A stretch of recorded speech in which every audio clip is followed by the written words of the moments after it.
Bah alors, tu t'es mis au jardinage? Non, je veux faire un arc-en-ciel parce qu'il paraît il y a un trésor au pied. Et là, j'ai un petit peu besoin d'argent là. Oulala, je sens que ça va pas être simple aujourd'hui. Hein? Petit rappel de la lumière. Dans un milieu homogène, la lumière se déplace à la même vitesse et en ligne droite. Quand la lumière rencontre un obstacle, il y a plusieurs phénomènes qui entrent en jeu. La diffusion, la réflexion et la réfraction. Lorsque la lumière arrive directement sur un objet, elle y forme des ombres franches. Mais lorsqu'il y a un milieu différent que l'air, par exemple un nuage, la lumière est déviée dans tous les sens. Et c'est pour cela que lorsqu'il y a des nuages, il n'y a pas d'ombre franche.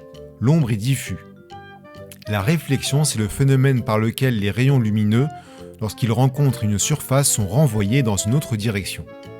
Et pour le phénomène de réfraction, la lumière change de direction lorsqu'il rencontre par exemple de l'eau ou du verre. C'est pour cela qu'un bâton dans l'eau nous semble cassé. Vers 1670, Newton étudie la réfraction de la lumière et démontre qu'un prisme décompose la lumière blanche en un spectre de couleurs. Ce phénomène se nomme la diffraction. La lumière blanche du soleil est un mélange des couleurs du spectre visible. Et pour qu'il y ait un arc-en-ciel, il faut que la lumière vienne de derrière vous et que la pluie soit devant vous. Est-ce le cas? Non. Quand un rayon du soleil frappe une goutte d'eau, la lumière va être réfractée et elle va être décomposée en couleurs et revenir vers nous. Eh bien, nous allons faire la même chose avec un CD. Un rouleau de sopalin, une bonne paire de ciseaux, de la colle et un bout de papier noir. Ensuite, je retire le film opaque qui est dessus. Alors si vous faites l'activité avec des enfants, c'est un petit peu compliqué, hein, vaut mieux préparer ça à l'avance. Ou sinon, utilise le CD en entier. C'est moins joli, mais c'est beaucoup plus pratique.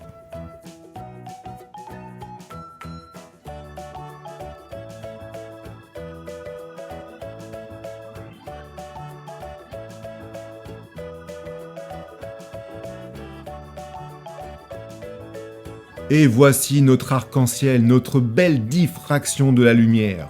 Amusez-vous à viser d'autres types de lumière, comme une bougie, un halogène ou un tube néon. Et notez la différence entre les spectres que vous voyez.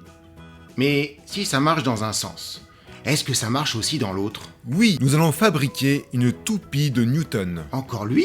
Bien sûr, Newton n'en est pas resté là. J'ai juste besoin de feuilles Bristol, un rapporteur, un pic à brochette, 7 crayons de couleur, bien entendu les couleurs de l'arc-en-ciel, une paire de ciseaux et un compas. Il faut faire 7 secteurs égaux sur notre disque.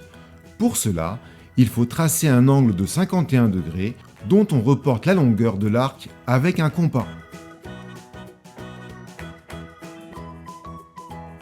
Au moment de colorier, n'oublie pas de positionner les couleurs dans le bon ordre.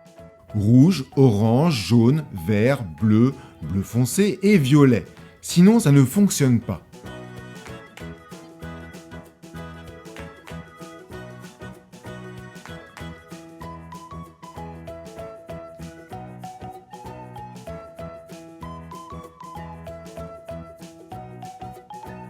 Et lorsque l'on fait tourner la toupie, les couleurs disparaissent pour laisser place à la lumière blanche. En fait, c'est comme les couleurs primaires en peinture. Oui, mais à la différence que la peinture est faite à base de pigments, une substance chimique colorante. Le blanc ne se produit pas en mélangeant les couleurs. Si vous les mélangez, vous verrez du noir ou du marron apparaître. Le blanc est aussi produit à base d'un pigment. Par contre, en lumière, nous pouvons dire qu'il y a aussi des couleurs primaires. Si vous regardez de près les pixels de votre télé, des affiches ou des vieux comics, il y a un assemblage de plein de petits bouts de 3 couleurs. Il y a même eu le courant pointilliste en peinture qui utilisait ce délire.